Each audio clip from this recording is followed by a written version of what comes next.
Thank you. Giving honor to God, to our pastor, Bishop Rudy McKissick, and to our real pastor, Lady Kim McKissick, Reverend Green and Reverend Newman and all the members of the clergy, and most of all to this family of Angela Carr. Give them another hand.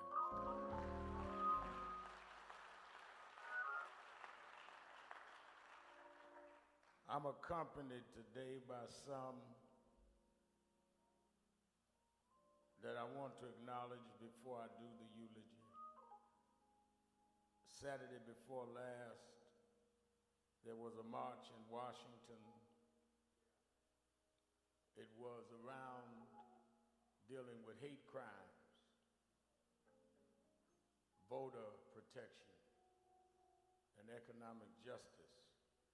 And we wanted family to bring people of all races together. We wanted that weekend because there's a rise in hate crimes against blacks, against Jews, against Asians, against Latinos and gays. And though it was the 60th anniversary weekend of Dr. King's March on Washington, we talked about a dream.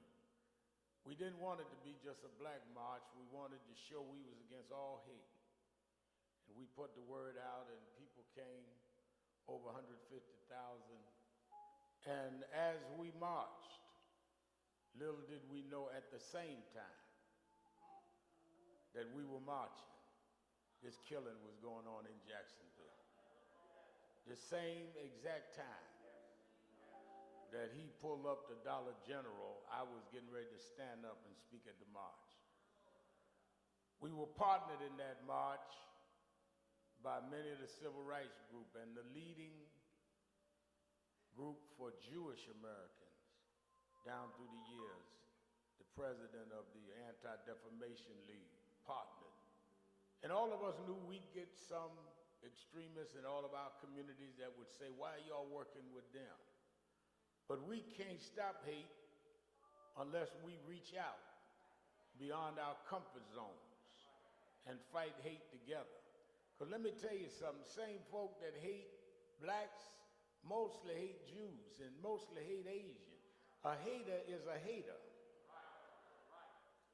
And when we finally had got what happened here in Jacksonville, the word, and knew that it was a hate crime, we met with President Biden that Monday and Vice President Harris, and we said that we want to deal with these crimes. One just happened in Jacksonville. A week later, I got a call from the president of the Anti-Defamation League saying, Al, are you going down to Jacksonville? I said, yes, one of the families have invited me. I'm going to go. I don't care what day they do it. I'm going to be there. Reverend Green pastors one of the families, and I said I'd come.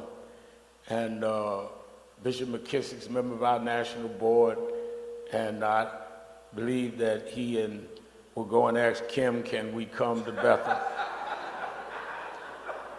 And he said, well, good, I'm glad you're going. Let me know when you're going. I don't want to just march with you, but I want to represent at the funeral that we are really serious about it. And I want you to know he flew in with me today, the president of the Anti-Defamation League, Jonathan Greenblatt.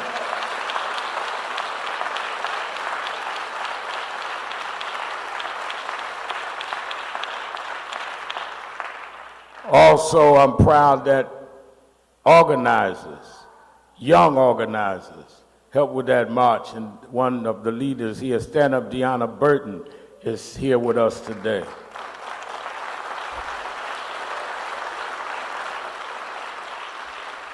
And seated with her is the president of EWU, where this guy first tried to go in the EWU and turned around. The president of the student body is here, Patricia Johnson, president of the student body. And Bishop, today is my daughter's birthday. She said we can do the cake later. She flew down with me to be with this family and Ashley Sharpton, and so many I could call. But let me say that one of the things that I hope we don't do is that we have these funerals, have these memorials, and then leave the family alone with their memories. Too many times people show up to get the attention of the moment and go on to another photo op. I don't believe in that. People being killed for no reason is not a prop for you to get some publicity.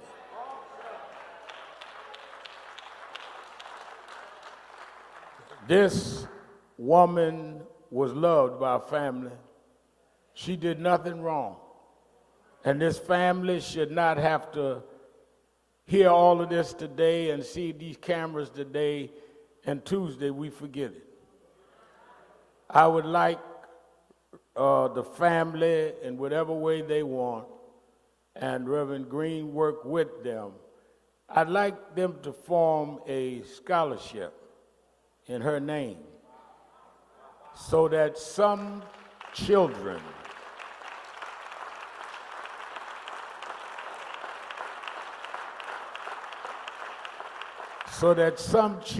from now on will go to school in her name. And they'll ask, well, who was Angela Carr? Who was Angie? And then you could tell the story. She didn't hurt nobody. She was driving an Uber, waiting on a passenger, and hate killed her. But we turned her hate into love by sending people to school in her name.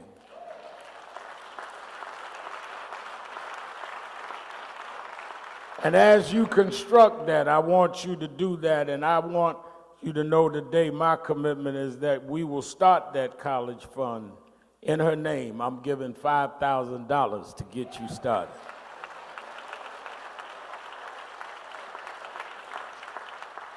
So all of y'all that talk about here come Al Sharpton starting something, match my $5,000 and say whatever you want.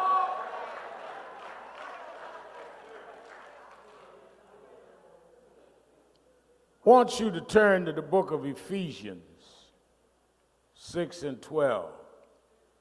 It reads, for we wrestle not against flesh and blood, but against principalities, against powers, and the rulers of the darkness, and the world, and wickedness in high places. May God add a blessing to the reading of his word. I saw last night on the news, a man went to your governor's press conference. I don't know the man. I doubt if he's a member of National Action Network. But he brought up to the governor that there was responsibility about gun laws and about how you treat and deal with people with mental health. And the governor got defensive and snapped at him. And whether the man was in or out of order, the issue is that this woman and her father, this young lady's father, and the other third person, we at funerals will deal with their life, and we should, and we have. But we also ought to deal with what killed them. Yes, this man had to have a mental problem, but mental people should not be able to easily get military-style weapons.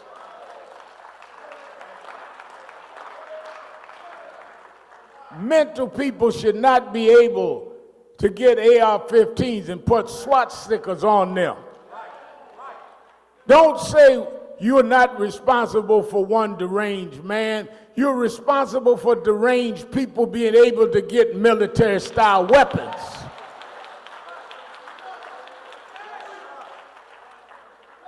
You're not responsible for haters, but you're responsible if you help to arm haters. Politics is not about what we're here today, but politics helped that young man get that gun. And you cannot be excused for that. You know, as we were marching, not knowing what was going on in Jacksonville, I remember Dr. King's speech. Read the whole speech. Dr. King talked about governors whose lips were dripping with the words of interposition and nullification. Well, I'm not here. I would not put the mayor on the spot talking about my opinion of the governor. I'll wait and do that later. But I do know this governor has interposed laws that could have prevented easy access to guns for people with these kind of backgrounds. I do know that. I do know that he's tried to nullify black history and other histories in the curriculum. So I do know that I can say when I read Dr. King's words that interposition and nullification is happening right here in Florida in 2023. Now, he may have something smart to say back about me, but Governor, don't make this a fight with me and you. You can beat Mickey Mouse, but you can't beat Al Sharpton.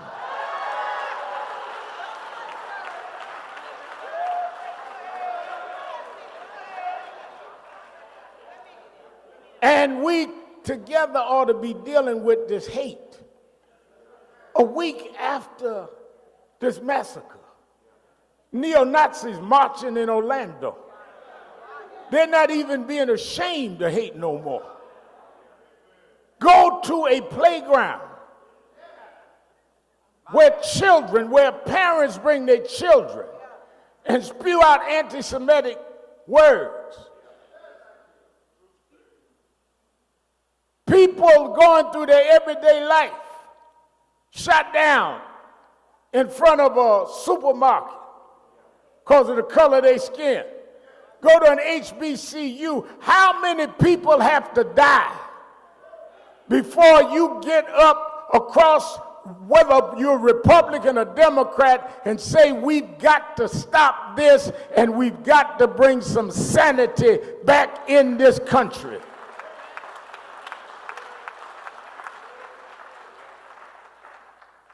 If we've gotten so out of bounds till we've normalized this stuff happening, look at the data. Hate crimes up. And if you speak up against it, they call you the problem. If you say we need to disarm haters, they call us the problem. If you come and stand with families who are grieving for a senseless death of somebody murdered, they ask, well, why is he in town? Well, I didn't have to get in line to get here. Question is, why are you not in town?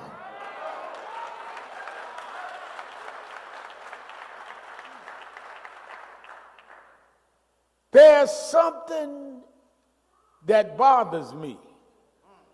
That for 2 days, maybe the national media talked about Angela, talked about the other two, and then went on to something else like their lives didn't mean nothing. I hope my coming helps bring national attention, because Angela Carr's life meant more than you making it some local nuisance story.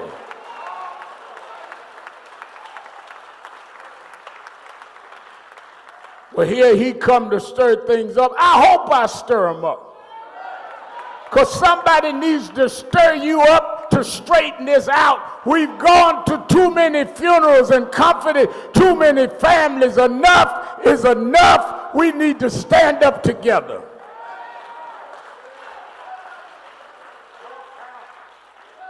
I came to Tallahassee, joined Bishop McKissick and other ministers Nobody's more prolific and respected and regarded and celebrated in this country than Bishop Rudolph McKissick Jr.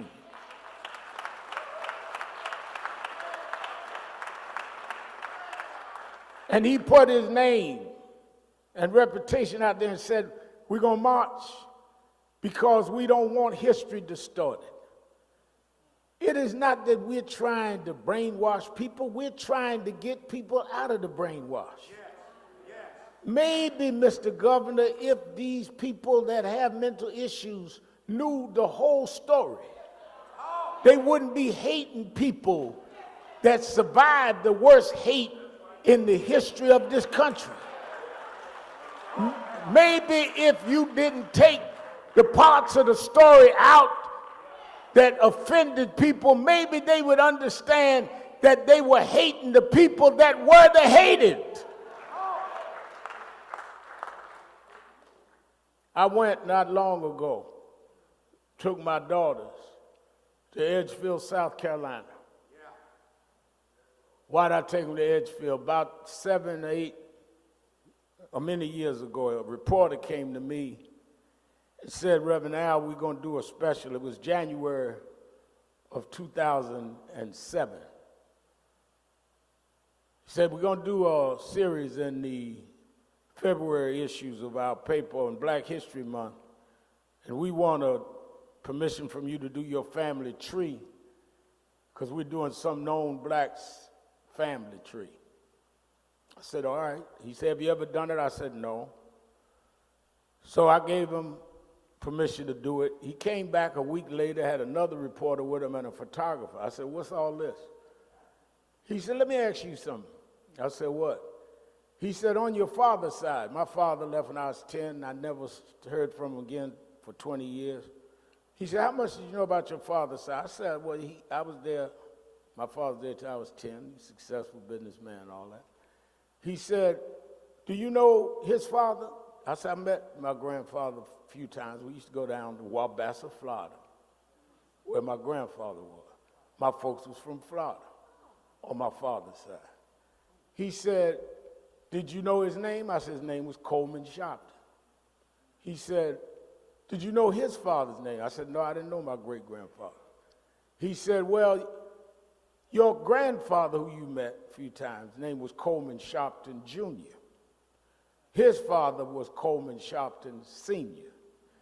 And his father was a slave in Edgefield, South Carolina. I said, no, none of my folks from South Carolina. I said, no. Here is a copy of the papers where when his slave owner died, her widow made a deal for indentured servitude to a plantation in Florida. And that's how your grandfather was born in Florida and your folks come from there. But Coleman Sharpton Sr., your great-grandfather, was from Edgefield. I said, are you serious? He says, and ironically, the plantation he was on was bought by a collector. It's almost the way it was. Rachel Nordlinger, who's a media mogul and handles a lot of communications for a lot of people, including us, she and I flew down there, press was with us, and I walked around this plantation that my great-grandfather used to be a slave at. So several years later, I decided a few weeks ago to bring my daughters, and still there the same way. We got over to the First Baptist Church, which was the white church. And in parts of the country, they have a cemetery, Newman, extending from the church.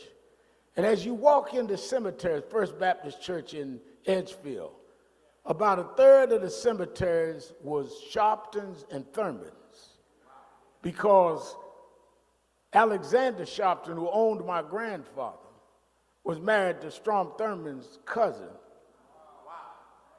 And they all buried their ancestors together. And it never occurred to me until then, Bishop, that Sharpton was not the name of my great-grandfather. Sharpton was the ownership papers on my great-grandfather. I don't know my name. I'm named after my great-grandfather's owners. His name was Alexander Sharpton. And Ashley, my daughter who's with me today, stood there at the cemetery looking at Alexander's tombstone and said, he was the first Al Sharpton.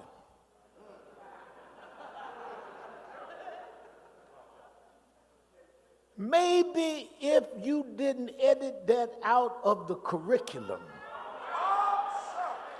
maybe if you let people in Florida know that every time a black American writes their name, they're writing the ownership that their forefathers had to go through. Maybe if you told the whole story, people would not be hating us. They'd be grateful that God brought us from a mighty long way. Yes, sir. Yes, sir. That boy may have had his mental problems, but what put that hate in his heart? What put in him that black folks was the folks he wanted to shoot? What put in these Nazis that it's all right to kill millions of Jews? And the way that they learn that, they need to unlearn it. Which is why we don't need no edited, watered down history. Tell the whole story.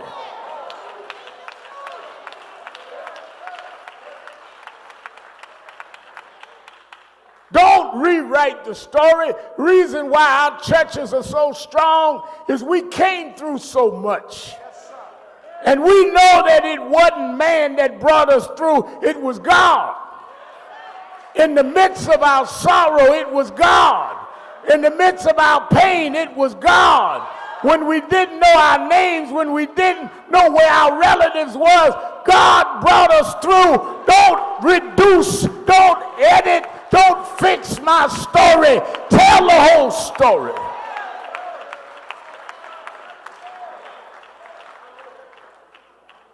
We didn't come down here to fight DeSantis. We didn't come down here to fight Republicans. We wrestle not against flesh and blood. It's deeper than that. It's principalities, powers of the darkness, spiritual wickedness.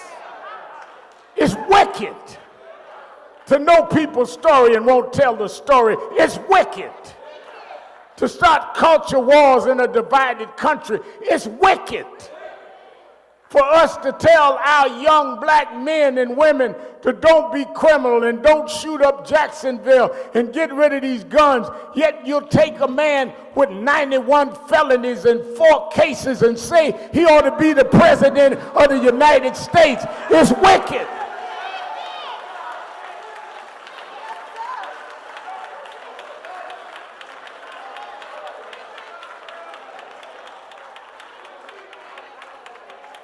Everything this country taught us, you're trying to undo. But some of us are going to stand up for what's right. Some of us can take your blows and keep on fighting because there is a God that'll give us strength. There's a God that'll give us comfort. And your arms are too short to box with God. So I come to say to this family, I can't explain why this happened to Angela, but I can make sure that it is not forgotten. And I can make sure that in her name, that we fight this fight against hate. Jonathan Greenblatt and the head of UNIDOS and head of Urban League, Mark Morial, and all of us had a hate crime summit in the White House about a year ago. And I said to President Biden with Jonathan the other day, we need to bring that on the road. We want to have a hate summit right here in Florida.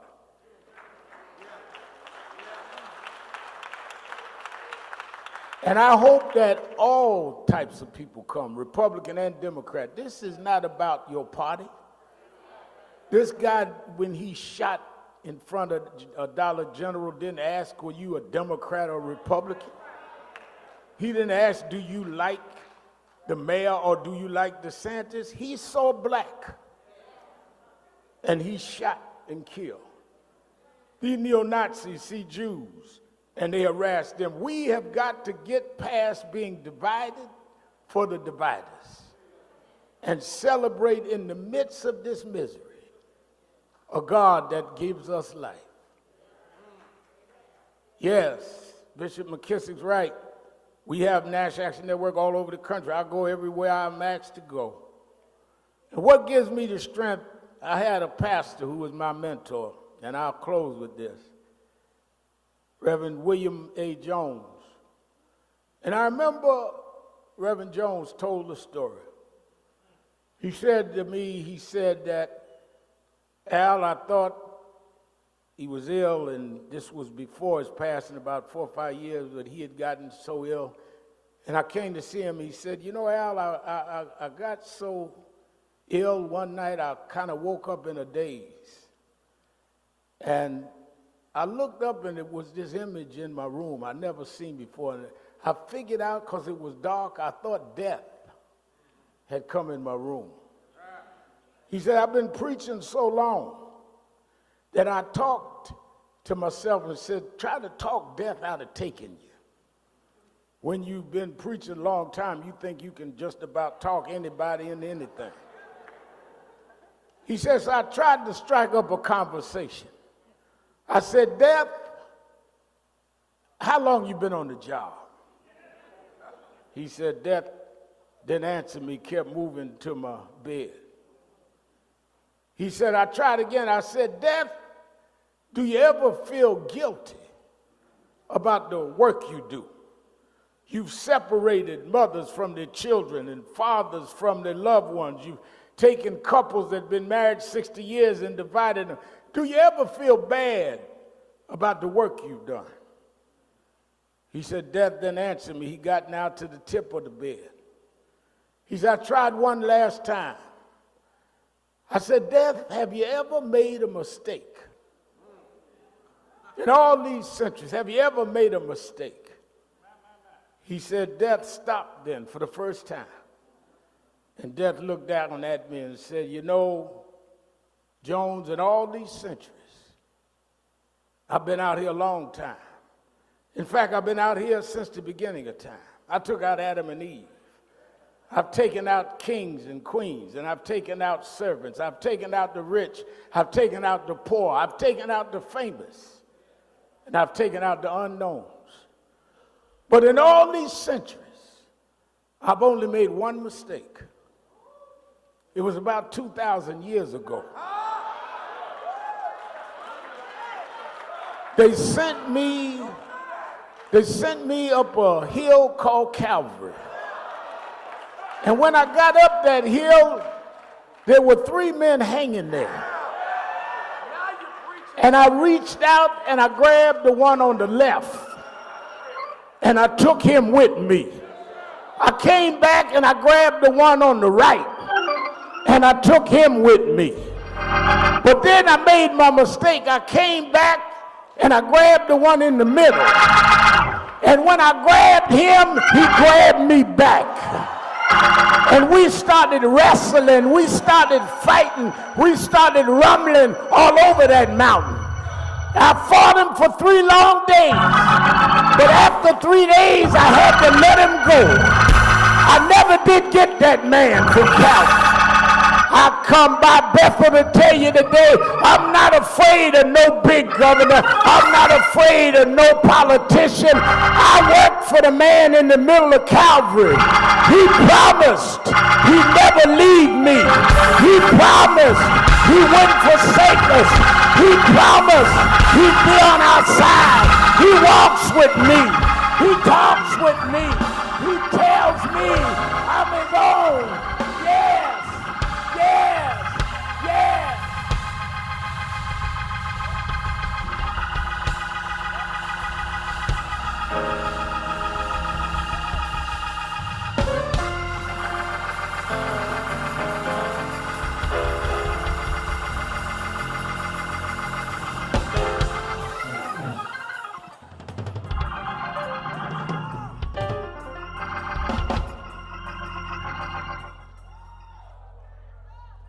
us be seated.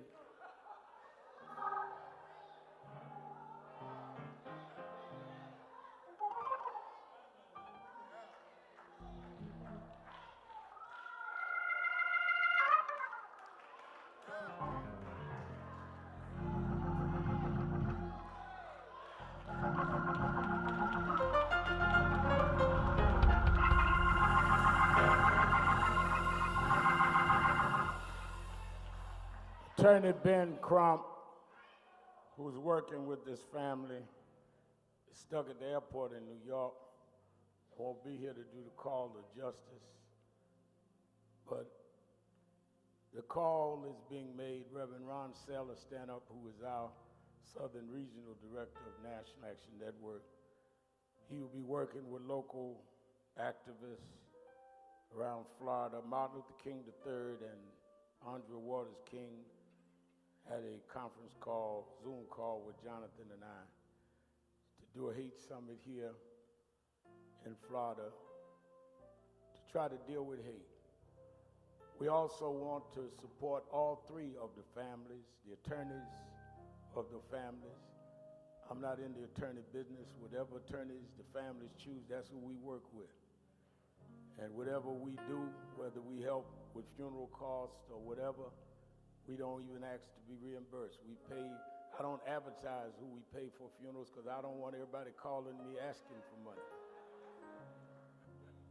But we don't even want, I don't care if people sue and get millions of dollars, I don't ask for that back. God gave us this work. And I promised him, I promised God we'd do this work for no kind of reward by men. He would give it to us. So the call for justice. This man, after killing Angela and the other two, killed himself. But justice is making sure that all of the things surrounding his death, including the gun laws, including the security, including all the things that were put in place that aided and abetted this madman to do this, they must pay. And whatever we need to do to support, whatever you need for that child, we need to support that child. Because that child lost a daddy. And that means real black men need to stand up and be a daddy to that young child. They lost a sister, a mother, a grandmother. They should not have to run around reminding us. They need to be able to stand up and say, get people like Reverend Al on the phone, we need to do this, that, or the other. And that's our call to action. And I didn't want to send a statement. I wanted to come and say that to the family and do this scholarship in her name. Because I don't want you to feel that this is a 2-day story. This is a 400-year story. And we got to stop it somewhere. Angela touched my heart when Rudy McKissick told me the story how she was just driving, trying to make a living. And as I said in my message, my father left when I was 10. I didn't see him 20 years. My mother scrubbed floors for me. And when I hear about a black woman doing what she could, I think about a black woman that did it for me.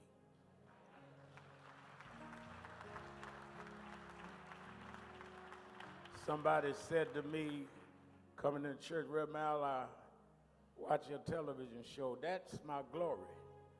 But you don't know my story. My story was a black woman like Angela that did what she had to do to raise her children. And I'm going to do what I got to do to help Angela and all her loved ones.